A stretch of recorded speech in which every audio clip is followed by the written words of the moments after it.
दोस्तों, बात जब राष्ट्रीय एकता और राष्ट्र प्रेम की उठती है तो जो एक गाना हम लोगों के होठों पर थिरक उठते हैं उससे हम सभी अवगत हैं।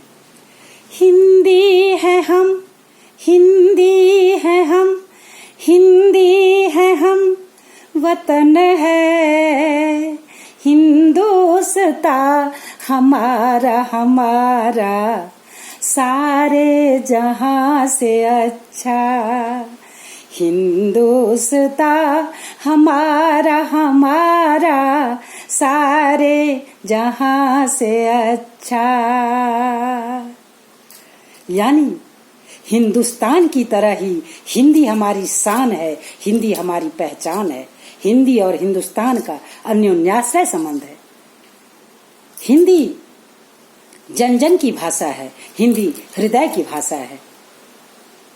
हिंदी एकता का आधार है, हिंदी विकास का एक सर्वप्रमुख मार्ग है।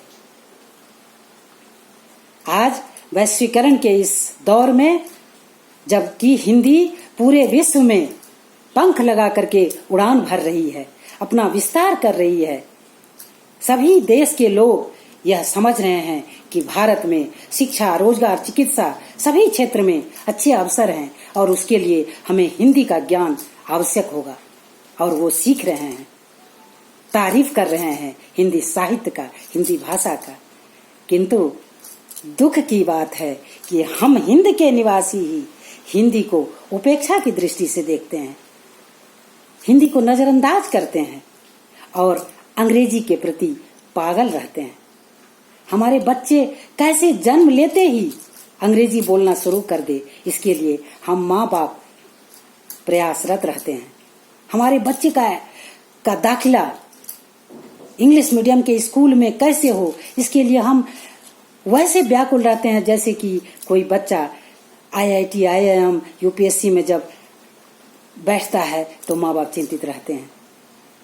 हो जाने पर उससे ज्यादा खुशी होती है दाखिला हो जाने पर। लेकिन एक बात जान लें हम सभी कि वास्तविक व्यक्तित्व का विकास हम भारतीय का तभी हो सकता है जब हम अपनी मातृभाषा सदृश हिंदी को वो सम्मान दें, उस तरह व्याकुलता हो उसे जानने के लिए, उसे आत्मसात करने के लिए, जैसे अभी हम अंग्रेजी के प्रति कर रहे हैं।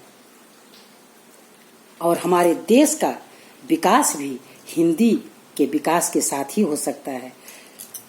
भारतीय साहित्य के गगन के चंद्र, बहुमुखी प्रतिभा के धनी,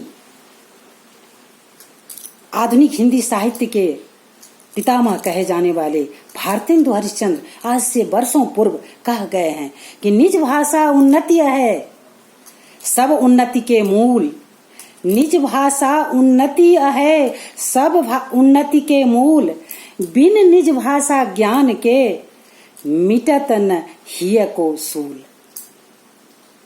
आप सभी भाषा सीखिए, अच्छी बात है, सीखना चाहिए, वैश्वीकरण का दौर है। अंग्रेजी भी जरूर सीखें, हम जापानी, चाइनीज जो भी हो सब सीखें, उतनी अच्छी बात है। किंतु हिंदी को प्राथमिकता देते हुए बच्चों को हिंदी का ज्ञान करावें, हिंदी में हम बोलें और हिंदी साहित्य का अध्ययन करें।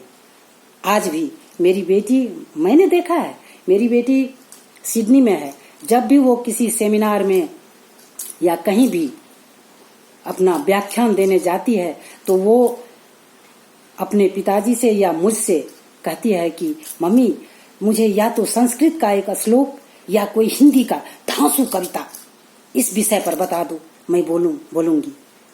और सही में जब मुंबई में ताज होटल में विश्व के 100 तेजस्वी ब्रेन में उसका चयन हुआ था और उसको पुरस्कृत किया जा रहा था, तो उसने अपना जो आख्यान दिया था तो डाटा एनालिटिक्स पर जो बोली वो सब ध्यान से सुनते रहे चैन से, किंतु जब संस्कृत का श्लोक और उसका अर्थ हिंदी में बोली, ओम सहना भवतु सहनो भुनक्तु सह वीर्य करवावहे, और उसका जब अर्थ बोली कि हम साथ चलें, साथ बढ़ें, साथ मिलकर ऊर्जा से कार्य करें, किसी से कोई द्वेष न करें, संपूर्ण हॉल तालियों से गूंज उठा था। और वो जब उठी थी तो सभी देश के प्रतिनिधि उससे मिले थे। इसलिए व्यक्तित्व का वास्तविक विकास करना है अगर बच्चों का अपना, तो हिंदी साहित्य को हमें महत्व देना पड़ेगा। केवल ये हिंदी दिवस की शुभकामना दे करके, हिंदी दिवस मना करके हम छुट्टी नहीं छुड़ा सकते हैं, और हम सबों का वास्तविक हृदय का सूल नहीं मिट सकता है। हृदय में वास्तविक ज्ञान तभी हो सकता है जब हिंदी का वास्तविक ज्ञान करें। हिंदी दिवस की पुनः आप सबों को बहुत बहुत शुभकामनाएं। जय हिंद, जय हिंदी, जय हिंदुस्तान।